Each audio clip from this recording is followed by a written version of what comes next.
fancy term for getting out of parking tickets. He never imagined it would save him from an intergalactic execution squad, but here he was, standing in the pristine corridors of the Zephyrian royal palace, wondering how a simple trade negotiation had turned into the worst day of his life. The Zephyrians were beautiful in the way that made humans uncomfortable. They stood nearly 8 feet tall, with crystalline skin that shifted between blue and silver depending on the light. Their eyes were large and luminous, containing what appeared to be swirling galaxies. Most unsettling of all were their movements, fluid and precise, as if they were dancing through life while everyone else stumbled along. Marcus straightened his tie and tried not to think about the fact that his hands were still shaking from the morning's events. 24 hours ago, he had been Earth's youngest trade ambassador, proud of his appointment to negotiate mining rights for rare minerals that could revolutionize human technology. Now he was standing trial for allegedly insulting the crown princess of the Zephyrian Empire. The throne room was a marvel of alien architecture. Walls curved impossibly upward, seeming to defy gravity as they twisted into a spiral that disappeared into darkness above. Crystals embedded in the walls pulsed with soft light, creating patterns that hurt to look at directly. The air itself seemed to shimmer, filled with microscopic particles that reflected light in ways that made Marcus dizzy. Ambassador Chun, the voice echoed from everywhere and nowhere. You stand accused of the gravest insult possible to our royal bloodline. How do you plead? Marcus looked around the room, trying to locate the source of the voice. Finally, he spotted them on a raised platform that seemed to float in midair. The royal family of Zephyria sat on thrones that appeared to be carved from single massive diamonds, their crystalline skin reflecting the light in dazzling displays. In the center sat Emperor Veilthon, his presence commanding even from a distance. His skin was deeper blue than the others, with silver veins running through it like lightning frozen in crystal. To his right sat the Empress, whose beauty was so alien and perfect that Marcus had to look away after a moment. And there, to the Emperor's left, sat Princess Lyralii. Marcus had met her the previous day during what he thought was a routine diplomatic dinner. She was younger than her parents, her crystalline skin more silver than blue, with those characteristic swirling galaxy eyes that seemed to see right through him. During their conversation about trade agreements, he had made what he thought was a harmless joke about how humans and Zephyrians probably had very different ideas about family planning. Apparently, he had been catastrophically wrong. Your Majesties, Marcus began, his voice carrying clearly in the vast space. I must respectfully state that I meant no offense. In human culture, discussions of family structure are common topics of conversation. I was unaware that suggesting Princess Lyralii might one day choose her own marriage partner would be considered insulting. A ripple of what might have been laughter passed through the assembled court, though with Zephyrians it was hard to tell. Their emotional expressions were subtle, communicated more through changes in the light patterns of their skin than through facial expressions. Choose her own partner. Emperor Veilthon's voice carried a note of what Marcus hoped was amusement rather than further anger. Ambassador, you clearly misunderstand our customs. Royal marriages are not matters of choice. They are sacred bonds that unite empires, secure bloodlines, and maintain the cosmic balance that keeps our worlds in harmony. Marcus felt his stomach drop. Your Majesty, I assure you, I never intended to suggest. Furthermore, the Emperor continued, by suggesting that our daughter should make such choices independently, you have implied that we, her parents and rulers, are inadequate guardians of the ancient traditions that have preserved our empire for 10,000 years. The court was completely silent now, and Marcus could feel hundreds of alien eyes focused on him. He glanced around desperately, looking for any sign of support from the small human diplomatic contingent that had accompanied him, but they were nowhere to be seen. Probably being held in some other part of the palace, or perhaps they had already been sent home with news of his impending execution. In our culture, Marcus said carefully, the right to choose one's life partner is considered fundamental. I was merely expressing surprise that such a vibrant and intelligent individual as the princess would not have the opportunity to select someone who truly understood and appreciated her unique qualities. This time the silence stretched so long that Marcus began to wonder if he had somehow given offense again. Then, Princess Lyralii spoke for the first time. "Father," the human raises an interesting point.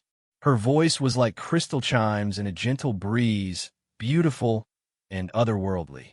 Marcus looked at her directly for the first time since entering the throne room and was struck again by how alien yet familiar she seemed.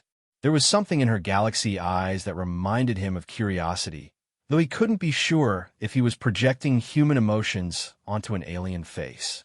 Interesting, Emperor Veilthon's skin shifted toward a deeper blue, which Marcus was beginning to recognize as a sign of displeasure.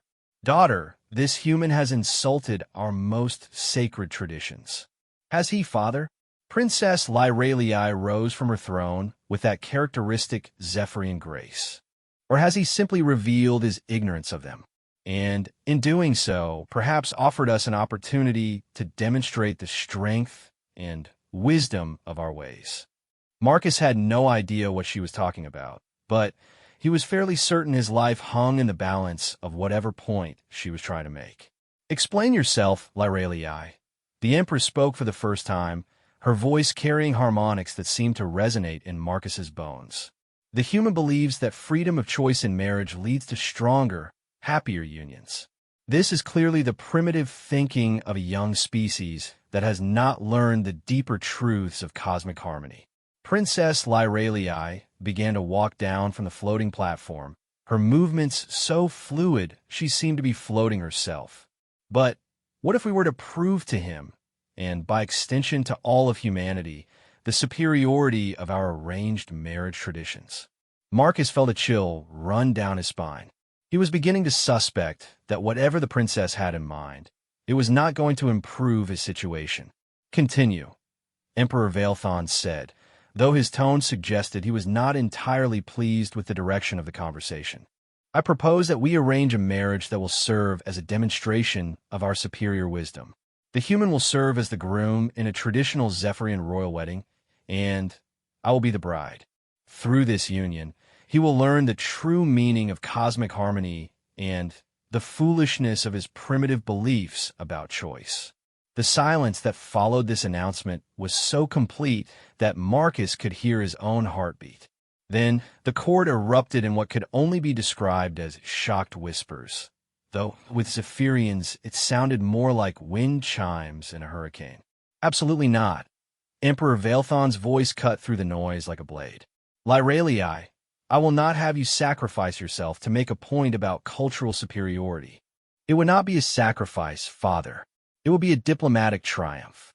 Princess Lyralii had reached the bottom of the platform and was now walking toward Marcus. Think of it. The marriage of a Zephyrian princess to a human ambassador would create an unprecedented alliance between our species. The human would be forced to remain here, as is traditional for royal consorts, and over time he would come to understand the wisdom of our ways. Marcus finally found his voice.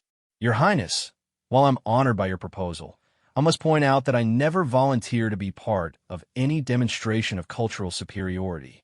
Princess Lyralii stopped directly in front of him. Up close, her alien beauty was even more overwhelming. The patterns in her crystalline skin shifted and flowed like living art, and her galaxy eyes seemed to contain actual stars. "Ambassador Chun," she said softly, "you have two choices. You can accept this marriage proposal and live as an honored member of the royal family, free to continue your diplomatic work and serve as a bridge between our peoples. Or you can face execution for insulting the royal family, which will be unfortunate for both human-Zephyrian relations and your continued existence." Marcus stared at her, trying to process what had just happened. "That's not really much of a choice, is it?" "No," she replied. And for just a moment he thought he saw something that might have been amusement flicker in those cosmic eyes. "It is not." Emperor Veilthon descended from his throne, his movements conveying barely controlled anger. Lyralii, this is madness. You cannot marry this primitive creature simply to prove a philosophical point. Father, you have always taught me that the needs of the Empire come before personal desires. This marriage would secure the mineral rights that the humans seek while ensuring that Earth remains subordinate to our Empire. It would also provide us with detailed knowledge of human psychology and culture through close observation of our new royal consort. Empress Valonia joined her husband, her crystalline features reflecting concern. Daughter, the human may not survive the bonding process. Their neural structure is so different from ours. Then, we will adapt the ceremony accordingly. If he dies, it will simply prove the inherent weakness of his species. If he survives, he will be transformed into something more suited to royal life. Marcus held up his hands. Excuse me, your majesties, but could we possibly discuss this transformation aspect in a bit more detail? Preferably before anyone starts making irreversible decisions about my neural structure.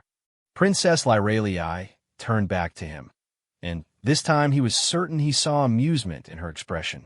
The royal bonding process creates a psychic connection between spouses that allows them to share thoughts, emotions, and even some memories.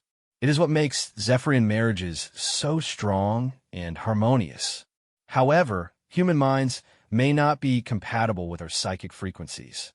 And if they're not compatible, Marcus asked, though he was fairly certain he didn't want to hear the answer. Then, your brain would likely shut down from the overload, she replied matter-of-factly.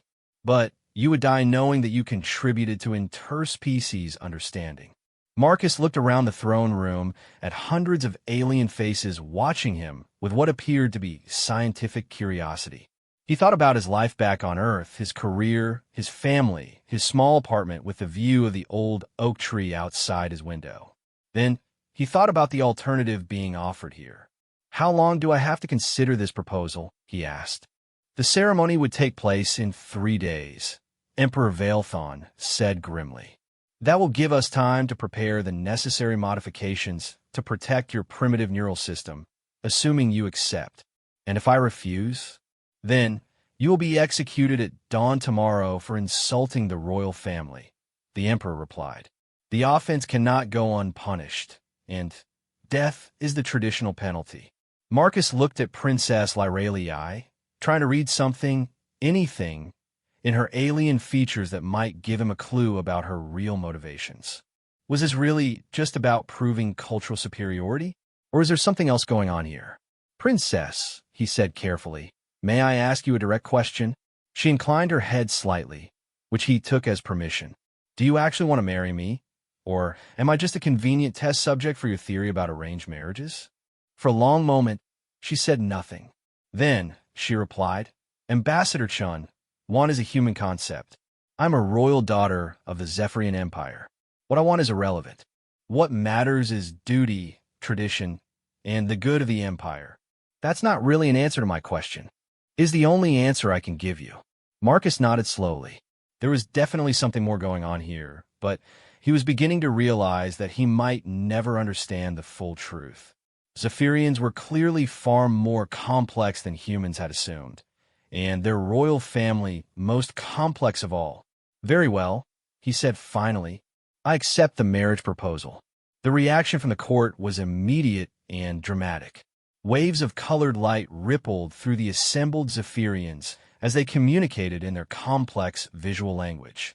Emperor Valethon's skin darkened to an almost navy blue, while Empress Valonia's took on silver highlights that Marcus hadn't seen before. You are certain of this decision? The Emperor asked. There will be no opportunity to change your mind once the preparations begin. I'm certain, Marcus replied, though he was anything but. Though I would appreciate any information you could provide about what exactly I'm agreeing to. Princess Lyralii stepped closer to him, and Marcus caught a scent like ozone and starlight. You are agreeing to become my consort, to live in the royal palace, and to serve as an ambassador between our peoples.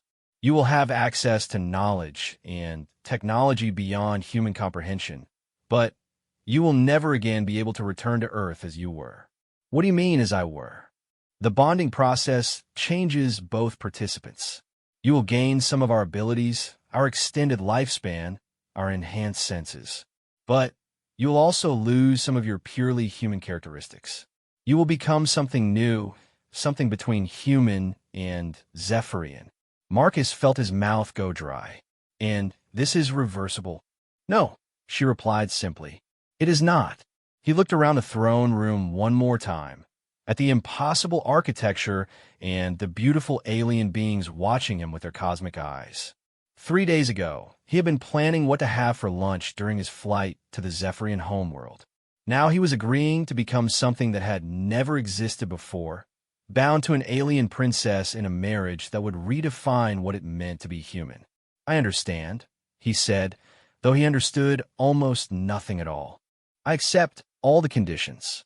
Emperor Veilthon exchanged a long look with his wife, their skin colors shifting in patterns that Marcus assumed was some form of private communication. Finally, the Emperor nodded. Very well. The wedding will take place in 3 days. Until then, you will remain as our guest in the royal palace. Arrangements will be made for your comfort, and you will receive instruction in our customs and traditions. Thank you, Your Majesty, Marcus replied, though he wasn't entirely sure what he was thanking him for. Do not thank me yet, human, Emperor Veilthon said grimly. You may not survive what you have agreed to undergo, and if you do survive, you may find that the life you have chosen is far more challenging than the death you have avoided. As the court began to disperse, Princess Lyralii remained beside Marcus. When they were relatively alone, she spoke quietly. Ambassador Chun, I must ask you something, and I require an honest answer. Of course, Your Highness. Are you accepting this marriage because you believe you have no choice, or because you are curious about what we might accomplish together? Marcus looked at her carefully. It was the first time since this whole bizarre situation had begun that she had asked him something that sounded personally motivated rather than politically calculated. Honestly, both. I definitely feel like I don't have much choice in the matter. But I have to admit, I'm curious about you, about your people, about what kind of partnership we might be able to create. And I suppose, if I'm being completely honest, about whether there's more to this proposal than cultural demonstration. Something shifted in her expression, so subtle he might have imagined it. You may find that curiosity can be a dangerous quality in a royal consort. More dangerous than marrying someone whose neural structure might not survive the bonding process. Much more dangerous, she replied seriously. Curiosity leads to questions. Questions lead to understanding. And understanding, Ambassador Chun, has a way of changing everything. With that cryptic warning, she turned and glided away, leaving Marcus alone in the vast throne room with nothing but alien architecture and the growing certainty that he had just agreed to something far more complicated than a simple arranged marriage. The next 3 days passed in a blur of alien customs, impossible lessons, and growing dread mixed with fascination. Marcus was assigned quarters in the royal wing of the palace, rooms that defied human understanding of space and geometry. The walls seemed to extend infinitely upward, and the windows looked out onto landscapes that shifted and changed depending on his mood or the time of day. His instructor in Zephyrian customs was a stern elderly Zephyrian named Korath, whose skin was more white than blue and whose galaxy eyes had faded to a soft silver. Korath had served the royal family for over 2 centuries and had strong opinions about the appropriateness of humans joining the royal line. Ambassador Chun, Korath said on the second day of instruction, you must understand that royal marriage in Zephyrian culture is not merely a union of 2 individuals. It is a cosmic event that affects the balance of the universe itself. Marcus, who was still struggling to understand why his breakfast had been served on plates that floated 3 feet above the table, tried to focus on the lesson. Could you elaborate on that, Korath? The cosmic balance part, I mean. Each royal bloodline carries certain energetic frequencies that help maintain stability across multiple dimensions. When 2 bloodlines merge through marriage, those frequencies must harmonize or reality itself can be damaged. reality can be damaged by a bad marriage? Korth's skin shifted toward yellow, which Marcus had learned indicated either amusement or mild disgust. With Korth, it was usually the latter. Ambassador, your species thinks in such primitive terms. You believe that consciousness and reality are separate things, that your thoughts and emotions have no effect on the physical universe. This is why humans are so destructive and chaotic. Marcus decided not to take offense at the casual dismissal of his entire species. So when Princess Laurelii and I are bonded, our thoughts will affect reality. If you survive the bonding, your combined consciousness will become part of the royal matrix that helps maintain cosmic stability. Your thoughts, emotions, and decisions will have consequences that ripple across space and time. No pressure, Marcus muttered. Indeed, the pressure is immense, Korth replied, apparently missing the sarcasm, which is why royal marriages are so carefully arranged. The Emperor and Empress have spent decades analyzing Princess Laurelii's energetic signature to determine the most compatible partner for her. That you, a chaotic human with completely unknown psychic frequencies, have been substituted for their carefully chosen candidate is deeply disturbing to everyone involved. Marcus looked up from his floating breakfast, suddenly alert. Carefully chosen candidate? You mean the princess was already supposed to marry someone else? Korth's skin went completely white, which Marcus had learned was the Zephyrian equivalent of a human going pale. I have said too much. Please forget my words, Ambassador. But Marcus was not about to forget anything. Korth, who was Princess Laurelii supposed to marry? I cannot discuss matters of royal marriage arrangements with an outsider. I'm going to be her husband in less than 24 hours. That hardly makes me an outsider. Korth studied him for a long moment, his ancient eyes seeming to weigh Marcus's worthiness. Finally, he spoke. Prince Zoltran of the hegemony. The union was to have secured peace between our empire and theirs, ending a conflict that has lasted 3 centuries. Marcus felt something cold settle in his stomach. And now that Princess Laurelii is marrying me instead, now there will be war, Korth said simply. Prince Zoltran considers the cancellation of the engagement to be an unforgivable insult. His fleets are already gathering at the border of our space. Does the princess know about this? Of course she knows. She is the one who suggested this marriage in the first place, knowing full well the consequences. Marcus stared at his instructor, trying to process this information. So, she's willing to start a war just to prove a point about arranged marriages? Ambassador Chun, Korth said softly, if you believe that proving a philosophical point is Princess Laurelii's true motivation for this marriage, then you understand nothing about the Zephyrian royal family or the situation you have walked into. Before Marcus could ask any more questions, the door to his quarters dissolved into sparkles of light, and Princess Laurelii entered. She was dressed in what appeared to be a gown made of living starlight, and her presence seemed to make the room itself brighter. Korth, she said pleasantly, I hope you are not filling my future husband's head with unnecessary concerns on the eve of our wedding. Korth bowed deeply. Of course not, Your Highness. I was merely explaining the cosmic significance of royal marriage. Excellent. Would you mind giving Ambassador Chun and me some privacy? I wish to speak with him before tomorrow's ceremony. Korth bowed again and left through the dissolving door, but not before giving Marcus a look that clearly said, you are in far more trouble than you realize. When they were alone, Princess Laurelii approached Marcus's floating breakfast table. With a gesture, she caused 2 chairs to form from the crystalline floor, and they sat facing each other. Ambassador Chun, tomorrow we will be bound together in ways that neither of us can fully comprehend. Before that happens, I believe we should be completely honest with each other. Marcus looked at her, this alien princess who was about to become his wife, and decided that if he was going to die or be transformed into something inhuman, he might as well know the truth first. All right, Your Highness, let's be honest. Why are you really marrying me? And Please don't tell me it's to demonstrate the superiority of arranged marriages or to strengthen diplomatic relations. Korath just told me that this marriage is going to start a war with the hegemony.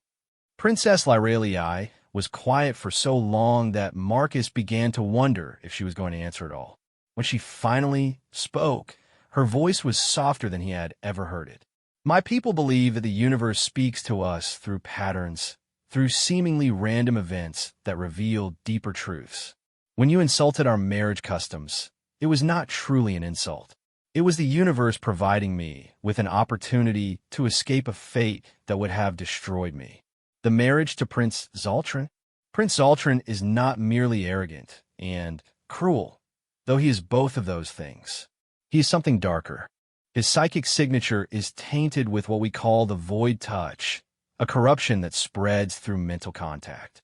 If I had bonded with him, that corruption would have spread through the royal matrix and eventually consumed our entire empire.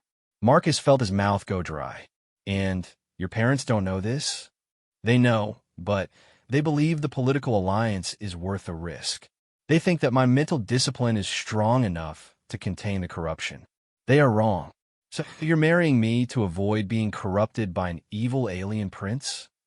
I am marrying you because your mind is completely unlike ours.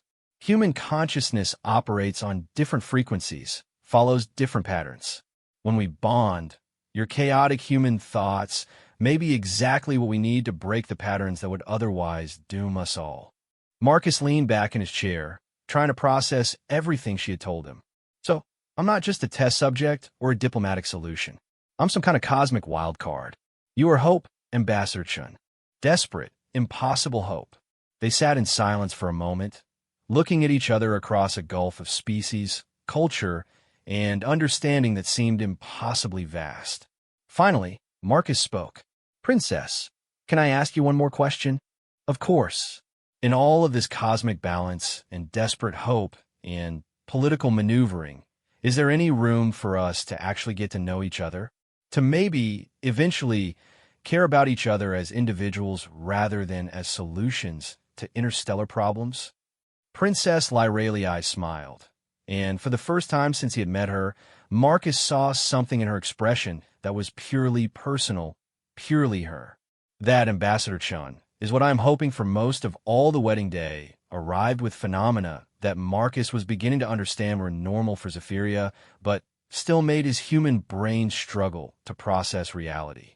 The twin suns rose in different colors, one blazing orange and the other a cool blue, casting the palace in shadows that shifted between warm gold and ethereal silver.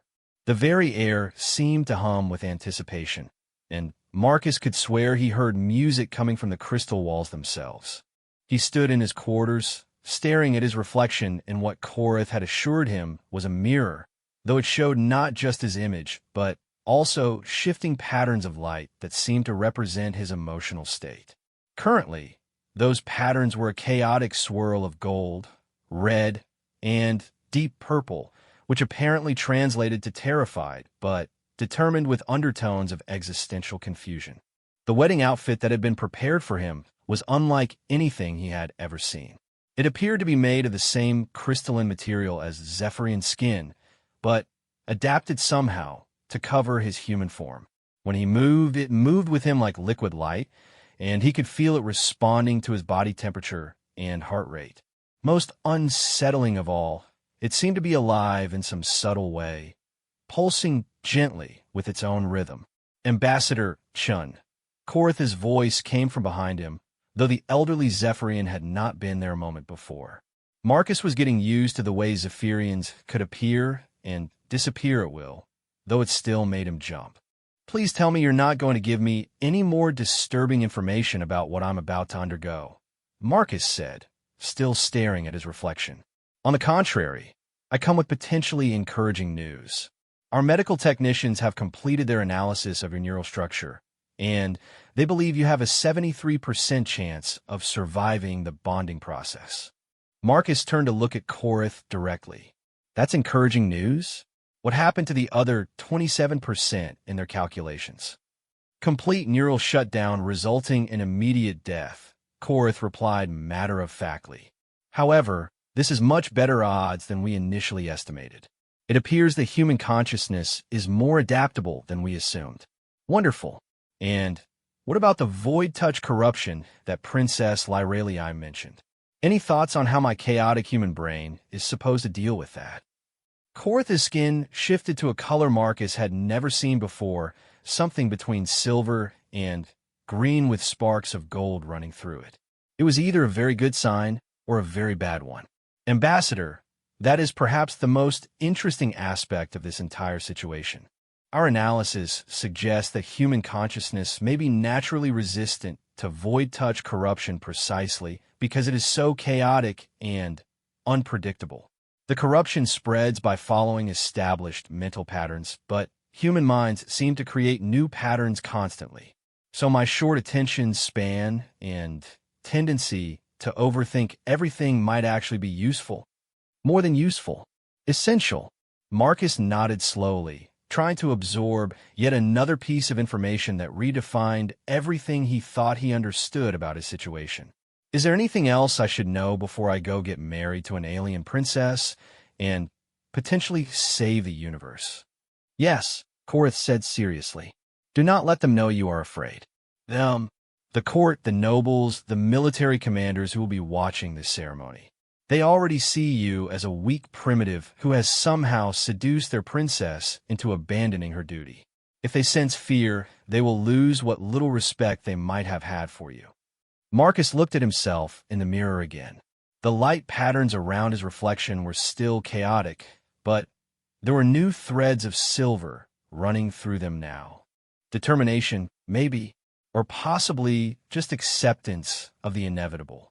Korath, can I ask you something personal? You may ask, do you think this marriage is going to work?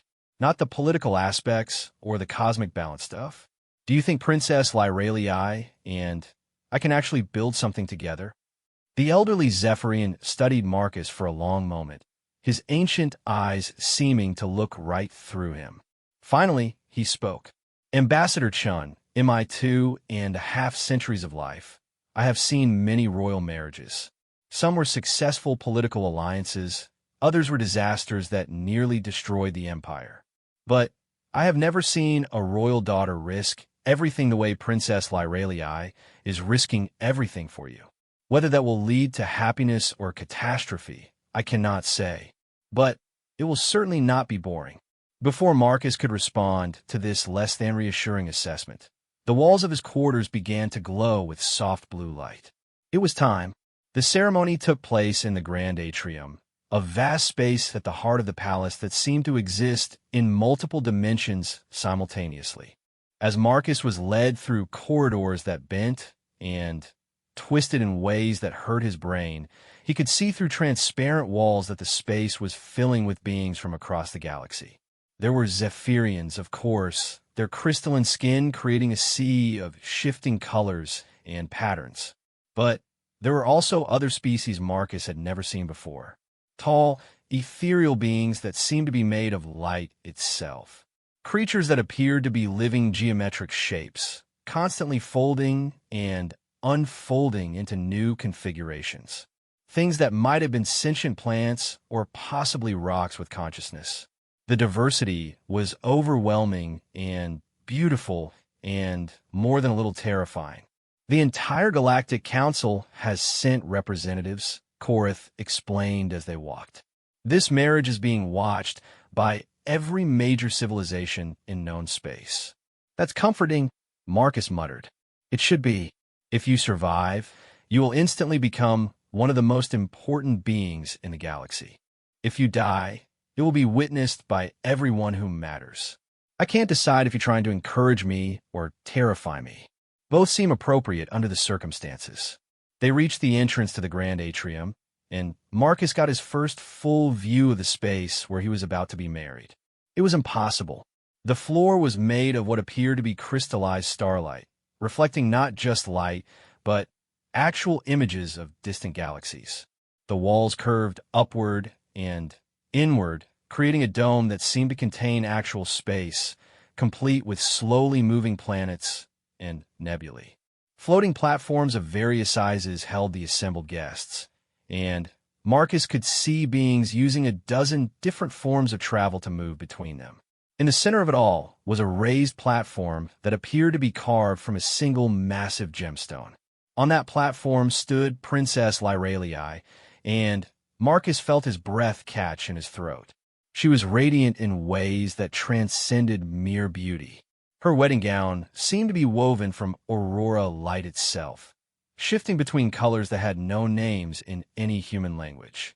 Her crystalline skin blazed with patterns of silver and gold that pulsed in rhythm with some cosmic heartbeat.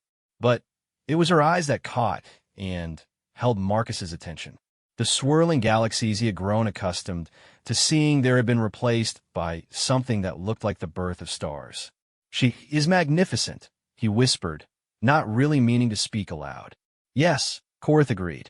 "And in approximately 10 minutes, she will be bonded to you for eternity, or you will be dead. Try not to embarrass our species during the ceremony." Marcus walked down the aisle between floating platforms full of alien dignitaries, trying to project confidence he didn't feel. The various species watched him with expressions he couldn't read, though he was fairly certain most of them were skeptical about the wisdom of this union. As he approached the central platform, he could see Emperor Veilthon and Empress Veolonia standing to one side. The Emperor's skin was a deep, angry blue that suggested he was still not happy about this turn of events. The Empress was harder to read, her crystalline features showing the kind of controlled emotion that Marcus had learned usually meant a Zephyrian was experiencing multiple conflicting feelings simultaneously. Princess Lyralii watched him approach with those starfield eyes, and as he drew closer, Marcus thought he could hear something like music coming from her direction. It wasn't sound exactly, more like a harmonic vibration that seemed to resonate in his bones. "Ambassador Chun," she said softly as he stepped onto the platform beside her, "are you ready to become something new?" "As ready as someone can be for something they don't understand," he replied. "That may be the most honest thing anyone has ever said at a royal wedding," she said, and Marcus was certain he heard amusement in her voice. The ceremony began with rituals that Marcus had been taught, but still didn't fully comprehend. There were invocations to cosmic forces, exchanges of crystalline objects that seemed to contain miniature galaxies, and at one point Princess Lyralii placed her hand on his forehead and spoke words in a language that predated the formation of stars. But the real ceremony, Marcus realized, was happening in the spaces between the formal rituals. Every time Princess Lyralii looked at him, every small gesture and movement was communicating something important. She was reassuring him, encouraging him, and, perhaps most surprisingly, showing genuine concern for his well-being. "Now comes the bonding," announced the officiant, an ancient Zephyrian whose skin was so pale it was almost transparent. "Let all witnesses observe as two minds become one, as two souls learn to share a single cosmic frequency." Princess Lyralii turned to face Marcus directly, taking both of his hands in hers. Her skin was warm despite its crystalline appearance, and he could feel a subtle vibration running through her fingers. "Marcus," she said, using his first name for the first time, "I need you to trust me completely. The bonding process will feel like dying and being reborn simultaneously. Do not fight it. Let your consciousness merge with mine, and I will guide us both through the transformation." Marcus looked in her eyes, seeing galaxies and nebulae and the birth of worlds, and nodded. "I trust you, Lyralii." The change in her expression when he spoke her name was subtle but unmistakable. For just a moment, the cosmic princess disappeared, and he saw something purely personal, purely her, looking back at him with what might have been gratitude. "Then, let us begin," she said. The bonding started as a gentle warmth in his hands where they touched hers.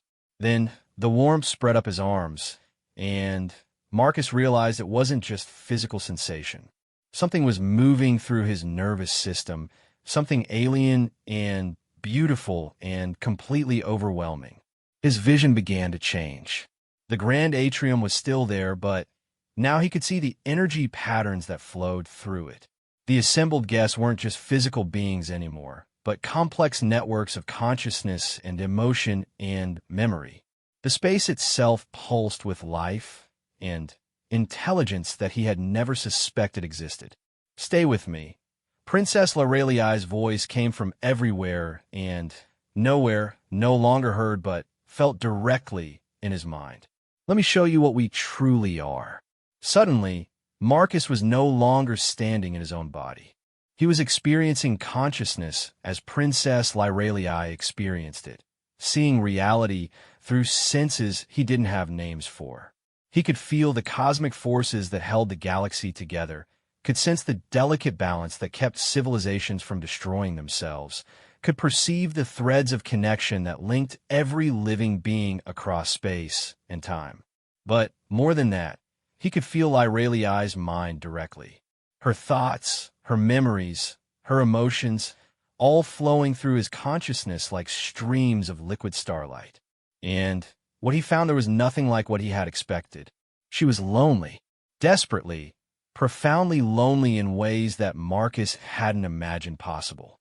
For her entire life, she had been surrounded by beings who saw her not as an individual, but as a symbol, a tool of statecraft, a cosmic force to be managed and directed. She had never been allowed to simply be herself, had never been permitted to form relationships based on mutual interest and affection rather than political necessity.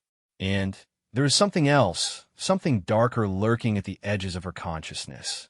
The void-touch corruption she had spoken of wasn't theoretical. Marcus could sense it like a shadow at the edge of perception, a creeping wrongness that sought to drain the light and life from everything it touched. She had been fighting it alone for years, using her own mental discipline to keep it from spreading through the royal matrix. "Now you understand," her mental voice whispered to him. "Now you see why I needed someone whose mind works differently than ours." Marcus felt his own consciousness expanding as the bonding process continued. He was still himself, but he was also becoming something more. His human thoughts and emotions were being translated into frequencies that could harmonize with Zephyrian consciousness, while retaining the chaotic unpredictability that made them unique. And then he felt the void touch trying to spread into his mind. It was like ice water flowing through his thoughts, seeking to freeze and corrupt everything it touched. But where it expected to find the ordered patterns of Zephyrian consciousness, it encountered something completely different. Marcus's human mind was a maze of contradictions, random associations, half-remembered dreams, and emotional tangents that led nowhere. The corruption couldn't follow the pathways because there were no consistent pathways to follow. "It's working." Princess Lorelei's mental voice was filled with wonder and relief. "Your chaos is confusing it. It cannot establish a foothold in your consciousness." Marcus felt a surge of something that might have been triumph, but the bonding process was far from over. Now came the most dangerous part, where their two different forms of consciousness had to learn to exist in harmony without losing their essential natures. Pain exploded through his nervous system as alien thoughts tried to integrate with human neural pathways. For a moment, Marcus was certain that he was going to be one of the 27% who didn't survive. His vision went white, his hearing filled with static, and he felt his sense of self beginning to dissolve. But then Princess Lorelei was there, her consciousness wrapping around as like a protective embrace. She guided his awareness through the transformation, showing him how to maintain his human identity while allowing Zephyrian abilities to enhance rather than replace his natural capabilities. When the pain finally faded, Marcus found himself standing once again in the grand atrium, but everything was different. He could see not just the physical forms of the assembled beings, but their emotional states, their surface thoughts, their connections to each other and to the cosmic forces that shaped the galaxy. And he was still connected to Princess Lorelei, though the intensity of the initial bonding had settled into something more manageable. He could sense her presence in his mind like a warm light, and he knew she could sense his in return. "The bonding is complete," announced the officiant, though Marcus had been so absorbed in the mental transformation that he had forgotten anyone else was present. "Behold, Princess Laurelii and Prince Marcus of the Zephyrian Empire."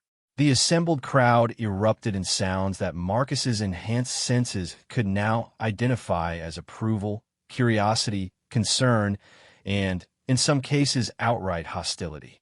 But what surprised him most was the wave of hope that seemed to emanate from many of the Zephyrian nobles.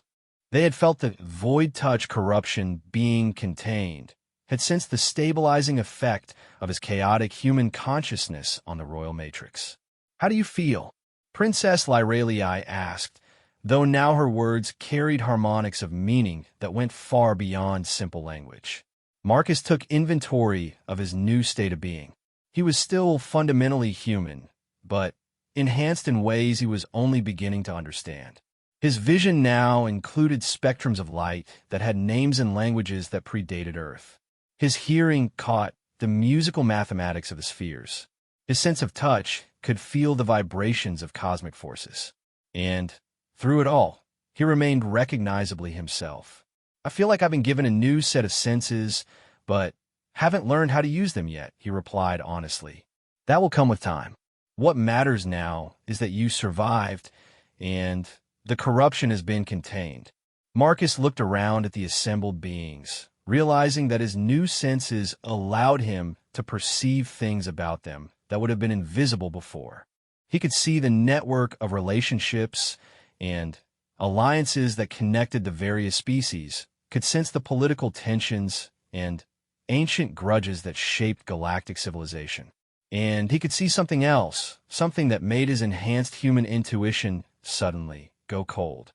"Laurelii," he said quietly, using their new mental connection rather than speaking aloud. "We have a problem. What do you see?" Marcus focused his attention on a group of beings near the edge of the Grand Atrium. They appeared to be standard diplomatic observers, but his enhanced senses were picking up something wrong about them. Their emotional signatures were too controlled, too perfect, and there was something familiar about the underlying pattern of their consciousness. "Those observers on the hegemony platform," he continued mentally. "They're not just diplomats, are they?" Princess Laurelii's consciousness touched his, sharing his perception and coming to the same disturbing conclusion. Void touched. All of them. And they're not just observing the ceremony. They're mapping the royal matrix through our bonding connection. They're planning to spread the corruption directly through the new pathways we just created. The realization hit both of them simultaneously. This had been a trap from the beginning. Prince Zoltran hadn't simply been offended by the canceled engagement. He had been planning to use the wedding ceremony itself as a weapon, allowing his void-touched agents to infiltrate the royal palace and corrupt the very foundations of Zephyrian civilization. "We have to warn your parents," Marcus said, but Princess Laurelii's mental response stopped him. "If we alert the court now, it will cause a panic that could destabilize the bonding matrix we just created, and the void-touched agents will simply retreat and try again later when we're not expecting them." Marcus felt her mind working through possibilities at speeds that his human consciousness couldn't match, but he could sense the direction of her thoughts, and it made him nervous. "What are you planning, Laurelii?" "We're going to do something that no one will expect, something so chaotic and unpredictable that it will disrupt their entire plan." "Which is?" Princess Laurelii turned to look at him directly, and Marcus saw something in her expression that was part determination, part mischief, and part pure alien princess. "We're going to unleash chaos, my dear husband. Human chaos, amplified by Zephyrian power and completely unrestrained by political considerations." Marcus felt a chill run through his enhanced nervous system. That sounds like it could destroy everything. It could, or it could save everything. But it will definitely be interesting. Before Marcus could ask any more questions, Princess Laurelii stepped forward and raised her voice to address the assembled beings.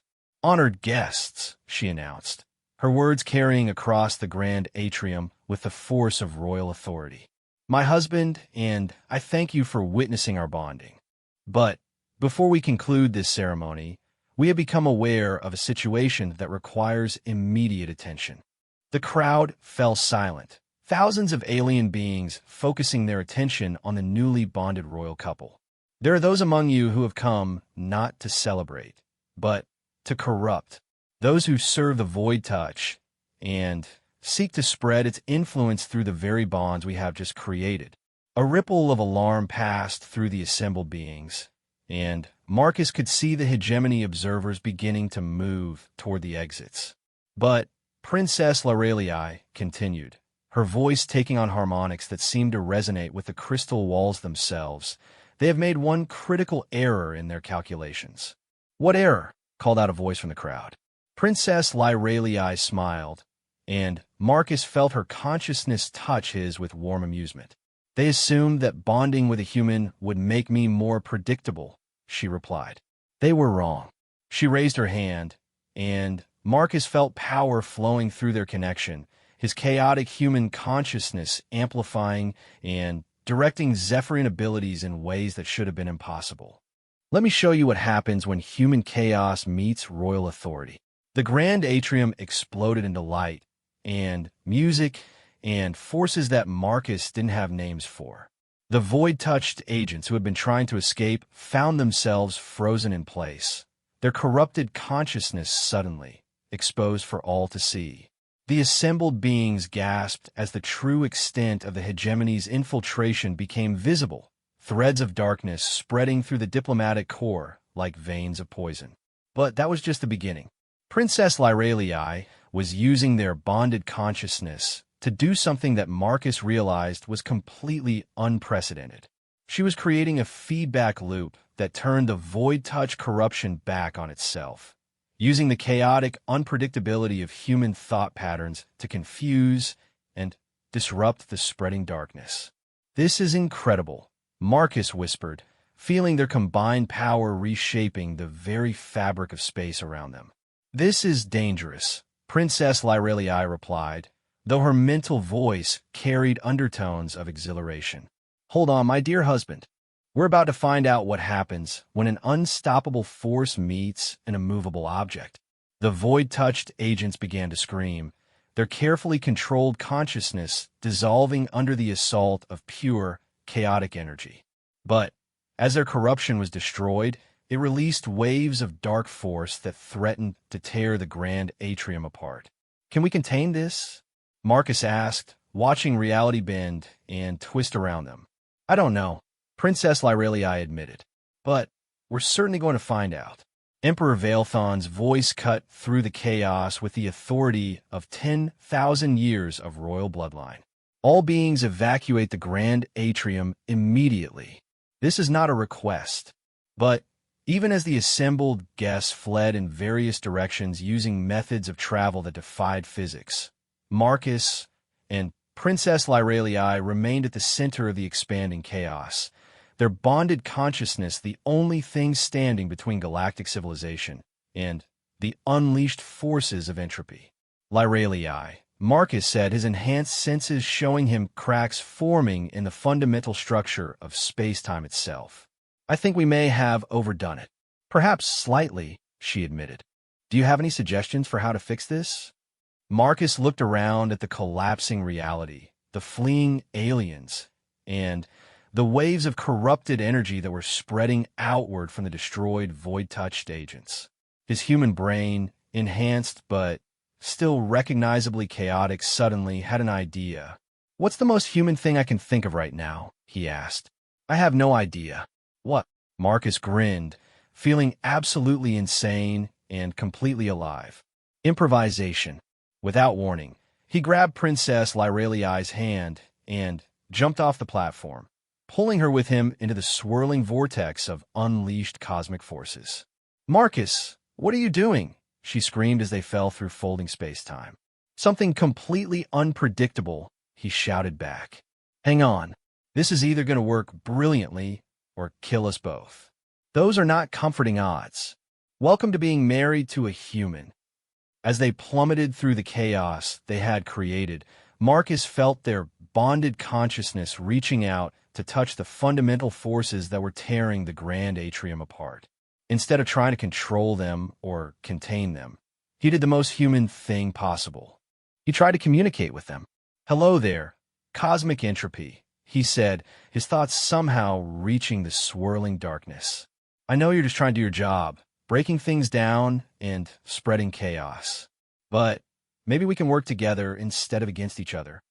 The response was not words or thoughts, but pure concept communicated directly to his consciousness.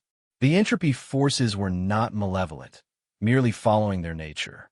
They had been corrupted and directed by the void touch, forced to spread destruction instead of their normal function of creating space for new growth and change. "What if we gave you something better to do?" Marcus continued, his human instincts somehow finding common ground with cosmic forces. "What if instead of destroying everything, you helped us transform it into something new?" Princess Lyraliai's consciousness joined his, her Zephyrian understanding of cosmic balance harmonizing with his chaotic human empathy. Together, they offered the entropy forces a new purpose. Not destruction for its own sake, but transformation in service of growth and renewal. The change was immediate and dramatic. The chaotic energy that had been tearing the Grand Atrium apart suddenly reversed direction, flowing inward and upward, reshaping and rebuilding instead of destroying. When the light faded and the cosmic forces settled into their new patterns, Marcus and Princess Lyraliai found themselves standing on solid ground in a space that was recognizably the Grand Atrium, but fundamentally transformed. The crystalline floors now pulsed with patterns that seemed to show the connections between all living beings in the galaxy. The walls displayed not just distant galaxies, but the possibilities for what those galaxies might become. And overhead, where there had once been a simple dome, there was now what appeared to be a window into the cosmic forces that shaped reality itself. "Well," Princess Lyraliai said, looking around at what they had created, "that was unexpected." Marcus was about to reply when he realized they were not alone. The Grand Atrium was filled with beings, but not the same beings who had been there for the wedding. These were the assembled representatives of every major civilization in the galaxy, including many that Marcus was certain had not been invited to the original ceremony. "How did they all get here?" he asked. "I believe," Princess Lyraliai said slowly, "that our little improvisation with cosmic entropy may have had some unintended consequences. It appears we have created a space that exists partially outside normal space-time. Is that good or bad?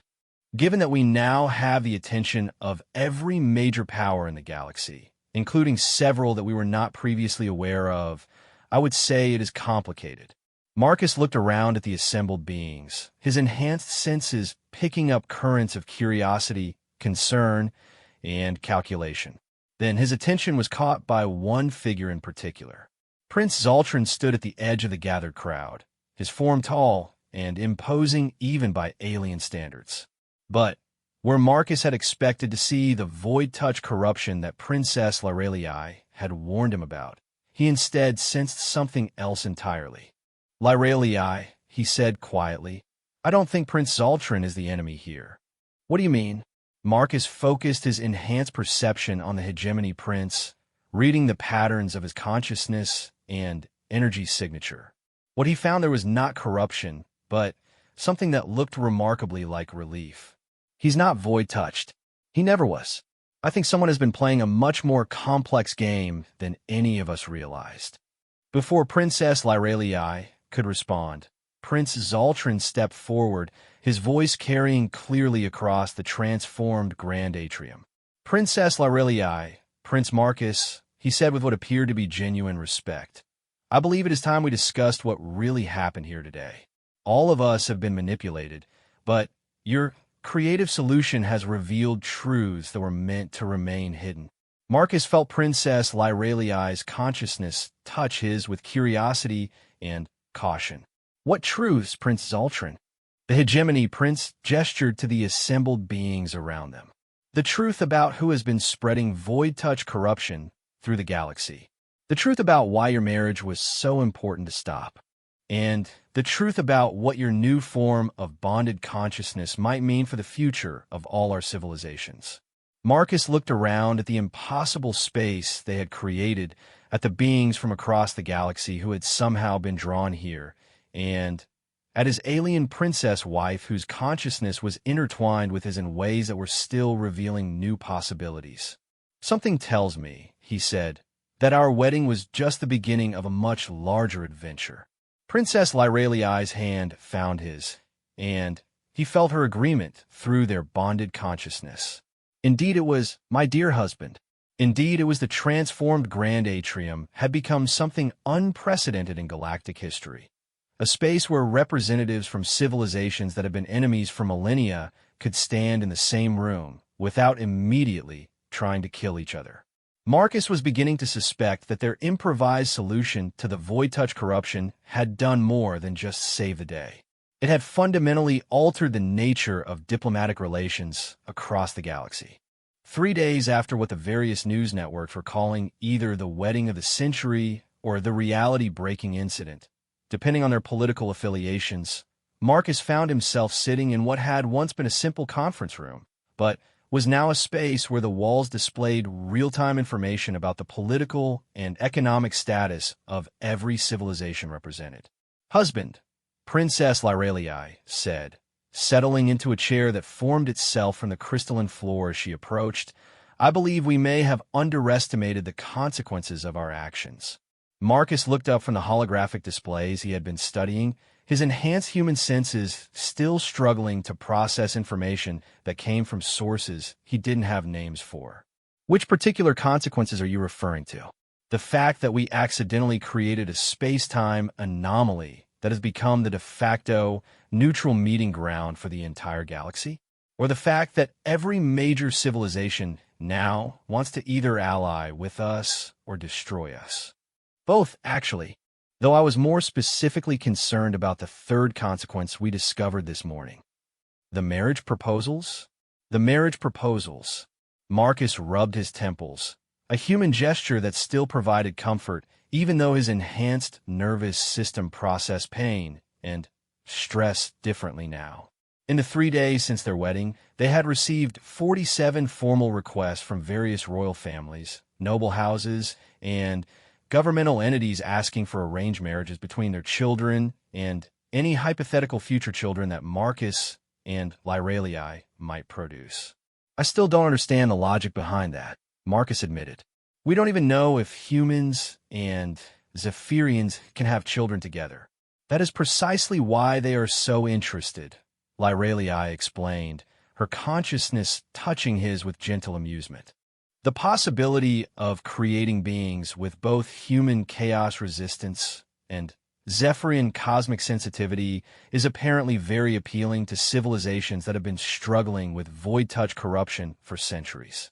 Before Marcus could respond, the air in the conference room shimmered, and Prince Zoltran appeared, using what Marcus had learned was a standard hegemony transportation technique that folded space around the traveler. "Your Highnesses," Prince Zoltran said, inclining his head respectfully, "I hope you will forgive the intrusion, but we have received some disturbing intelligence that requires immediate attention." Marcus gestured to a chair, which obligingly formed itself from the floor. He was still getting used to the way the transformed palace responded to his thoughts and intentions, apparently interpreting his human expectations and making them reality through methods he didn't understand. "Please join us. And you can call me Marcus. The whole Your Highness thing is going to get old quickly." Prince Zoltran settled into the offered chair, his imposing form somehow managing to look elegant, even in furniture that had spontaneously generated itself. "Very well, Marcus. What I am about to tell you may change your understanding of the current galactic situation entirely." Princess Lyraliai leaned forward, her enhanced senses apparently picking up something in Prince Zoltran's manner that suggested serious concern. "What kind of intelligence?" "We have discovered the true source of the void touch corruption that has been spreading through the galaxy for the past several centuries. It is not a natural phenomenon. nor is it the result of reckless experimentation by any known civilization. Marcus felt a chill run through his enhanced nervous system. What is it? It appears to be a weapon created by a civilization that we thought had been extinct for over 50,000 years. The Architects.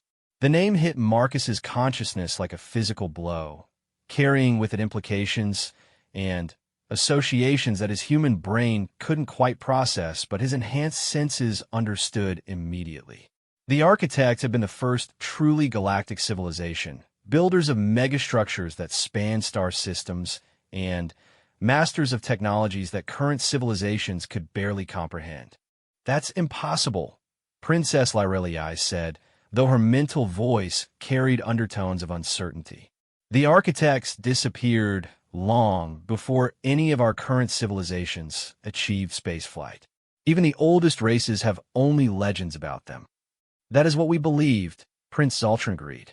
But the Void Touch corruption shows technological signatures that match architect artifacts we have discovered over the millennia. More importantly, our analysis of the corruption you two destroyed during your wedding has revealed coded information that could only come from an active architect intelligence. Marcus felt Princess Lyrelii's consciousness merge more fully with his as she shared her knowledge of galactic history. Through their bonded awareness, he could see the vast scope of what Prince Zoltran was suggesting.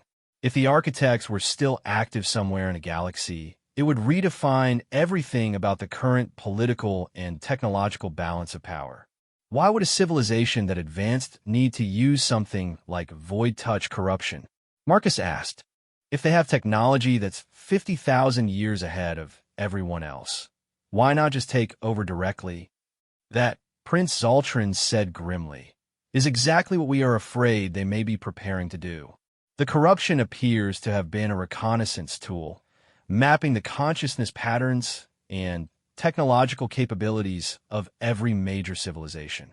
Now that they have that information, he didn't need to finish the sentence. Marcus's enhanced intuition was already filling in the implications, and none of them were good. So what do we do? Marcus asked, and please don't tell me that the solution involves more improvisation with cosmic forces. I'm still trying to figure out what we did the first time. Actually, Princess Lyrelii said slowly, improvisation may be exactly what we need. Think about it, Marcus. The Architects have had 50,000 years to study galactic civilization, to understand how we think and react and organize ourselves. But they have never encountered anything like human consciousness patterns before, because humans are too young a species to have been included in their original survey. Prince Zoltran added, his expression showing what Marcus was learning to recognize as alien thoughtfulness. Your chaotic unpredictability is not just resistant to Void Touch corruption. It is completely outside the parameters of architect understanding. Marcus looked between his alien wife and the alien prince who had somehow become an ally, feeling the weight of impossible expectations settling on his shoulders once again. So you're saying that the entire galaxy is depending on my ability to be chaotic and unpredictable? We are saying, Princess Lyrelii replied, her consciousness touching his with warmth and confidence, that the entire galaxy is depending on our ability to combine human chaos with Zephyrian cosmic sensitivity in ways that no one, including us, can predict in advance. Before Marcus could respond to this assessment, which was somehow both reassuring and terrifying, the conference room was suddenly filled with additional beings as the walls dissolved to reveal a much larger space. Emperor Vailthon and Empress Valonia stood at the head of what had apparently become an emergency council session, their crystalline skin showing patterns of stress and determination. Around them were representatives from dozens of species, including some that Marcus didn't recognize and a few that he wasn't entirely sure were biological. My apologies for the dramatic entrance, Emperor Vailthon announced, his voice carrying the authority of absolute rule. But we have just received confirmation of Prince Zoltran's intelligence. The Architects are indeed active and they have issued what appears to be an ultimatum to the entire galaxy. A holographic display formed in the center of the expanded space, showing a message that seemed to exist in multiple dimensions simultaneously. The text shifted and changed as Marcus looked at it, somehow conveying meaning directly to his consciousness rather than through his eyes. The message was simple in its implications and terrifying in its scope. To the current inhabitants of this galaxy, you have been evaluated and found deficient. Your civilizations lack the harmony and efficiency necessary for long-term galactic stability. Within one standard galactic year, you will submit to architect guidance and accept restructuring of your societies according to optimal parameters. Resistance will result in the implementation of corrective measures designed to ensure compliance. This communication represents your final opportunity to choose cooperation over conflict. The architects have returned. Well, Marcus said after a moment of silence that seemed to stretch across the entire assembly. That's not ominous at all. The message was transmitted simultaneously to every major government and military command in the galaxy. Empress Valonia explained, her voice carrying harmonics of barely controlled anger. It appeared directly in secured communication networks that should have been impossible to penetrate. How long do we have? Princess Lyralii asked, though her bonded consciousness was already sharing information with Marcus that suggested the timeline was not as simple as it appeared. The message was sent exactly 72 hours ago, Prince Zoltran replied, which means we have approximately 362 days before they expect our surrender. Marcus felt his enhanced senses picking up currents of fear, determination, and desperate calculation from the assembled beings. But there was something else, something that his human intuition was recognizing even if his alien allies were not. They're testing us, he said suddenly.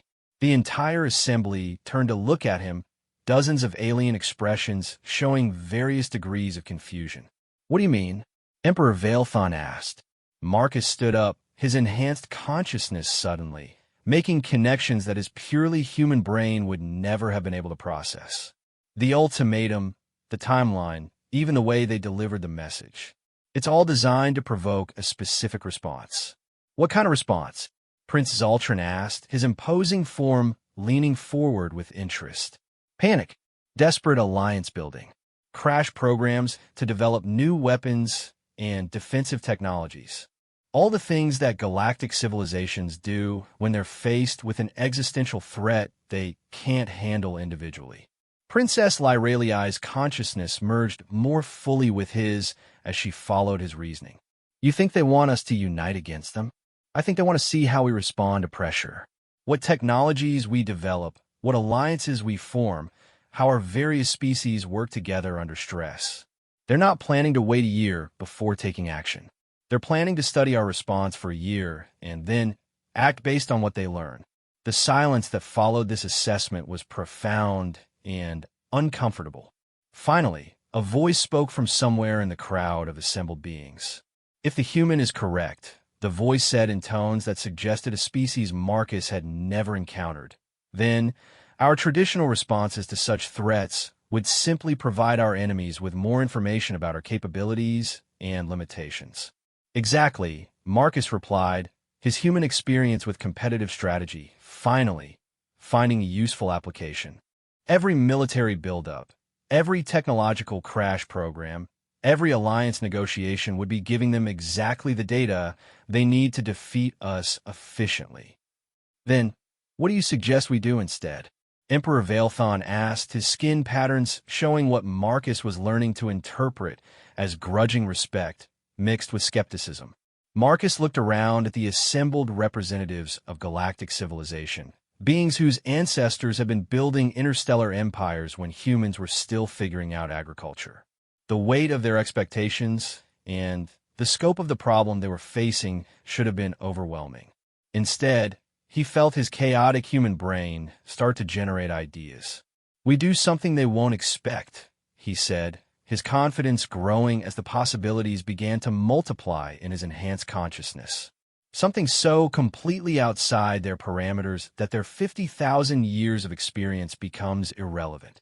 Such as, Empress Valonia asked, though her tone suggested she was beginning to see the potential in human unpredictability. We ignore them completely. The reaction from the assembled beings was immediate and dramatic. Skin colors shifted, energy patterns fluctuated, and what Marcus was fairly certain were expressions of shock and outrage appeared on faces that had evolved on dozens of different worlds. Ignore them. Prince Zoltran's voice carried a note of disbelief. Marcus, they have technology that exceeds our capabilities by orders of magnitude. They could destroy any civilization in this galaxy without significant effort. Exactly, Marcus replied, his human perversity now fully engaged with the problem, which means that trying to fight them conventionally would be pointless. But if we ignore their ultimatum entirely, if we act like their threat is irrelevant to our decision-making, we force them to adapt to our behavior instead of the other way around. Princess Lyraliai's consciousness was now fully merged with his thought process, her Zephyrian understanding of cosmic patterns combining with his human strategic thinking. It would be the ultimate expression of chaos resistance, she said slowly. Instead of letting them define the parameters of our interaction, we would be defining those parameters ourselves. But what if they simply attack us for our defiance? Asked a being that appeared to be made of crystallized music.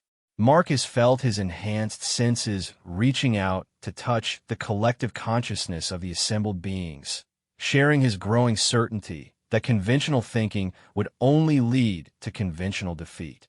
Then, we improvise, he said simply. We do what humans do best. We make it up as we go along, we adapt faster than they can predict, and we turn their greatest strength into their greatest weakness. Their greatest strength being their advanced planning and superior technology, Princess Lyraliai added, her mental voice carrying growing excitement. Which becomes a weakness if we create situations that can't be planned for and require abilities they don't possess. What abilities could we possibly have that they don't? Emperor Valethon asked, though his skin patterns were beginning to show something that looked like hope mixed with desperate calculation. Marcus grinned, feeling absolutely insane and completely confident simultaneously. The ability to be completely, utterly, and unpredictably human. The next 6 months were unlike anything in galactic history. Instead of uniting against the architect threat, the various civilizations began implementing what became known as the Chaos Protocol, a systematic approach to being completely unsystematic. Marcus and Princess Lyraliai became the coordinators of what was essentially a galaxy-wide improvisation experiment. Using their unique bonded consciousness as a communication hub, they helped facilitate interactions between species that had never worked together before, encouraged the development of technologies that served no logical purpose, and supported artistic and cultural projects that existed purely to confuse any intelligence trying to predict their behavior. The results were extraordinary and completely bizarre. The militant Krex Empire began a comprehensive program of interpretive dance as a form of military training. The Hyperlogical Synthesis Collective started incorporating random number generators into their decision-making processes. The Ethereal Chorus, beings of pure energy who had never bothered with physical form, began experimenting with origami. The architects must be having the worst headaches in galactic history trying to analyze our behavior patterns, Marcus said as he and Princess Lyraliai reviewed reports from across the galaxy. They were standing in what had once been the palace gardens, but had been transformed through their continued interaction with cosmic forces into something that looked like a combination botanical garden, particle physics laboratory, and abstract art installation. Plants grew in geometric patterns that somehow produced mathematical equations when viewed from different angles, while flowers that existed in multiple dimensions simultaneously created scents that conveyed complex emotional concepts. Our intelligence sources suggest that they have increased their surveillance activities by several orders of magnitude.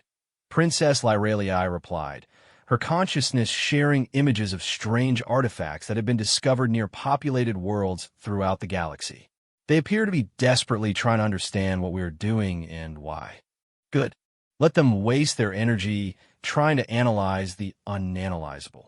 Marcus reached out to touch a flower that appeared to exist in 7 dimensions simultaneously, and felt his consciousness briefly merge with what seemed to be a sentient mathematical concept. His human brain interpreted the experience as something like synesthetic music that tasted purple and smelled like the square root of happiness.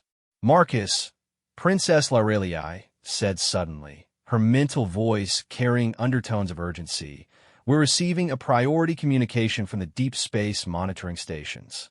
The garden around them shifted and rearranged itself, forming a natural amphitheater with a holographic display in the center. The display showed the outer edge of the galaxy, where massive structures were emerging from what had previously appeared to be empty space. The architect fleet was revealed in all its impossible glory. Ships that were clearly buildings, stations that might have been cities, and structures so large that they warped space-time around themselves simply by existing. The fleet stretched across light years of space, a testament to technological capabilities that made current galactic civilization look like children playing with toys. Well, Marcus said, watching the display with a mixture of awe and determination, "I guess they got tired of trying to figure us out from a distance." Fleet composition analysis indicates approximately 12,000 major vessels, came a report from the monitoring stations, with technological signatures that do not match any known paradigms. Estimated time of arrival at core galactic systems, 6 months. Marcus felt Princess Laurelii's consciousness merge with his as they both contemplated the implications of what they were seeing. The architects weren't just preparing to invade. They were preparing to reshape the entire galaxy according to their own vision of optimal efficiency and harmony. "Husband," Princess Laurelii said softly, "I believe our experiment in chaos resistance is about to face its ultimate test." Marcus looked at the advancing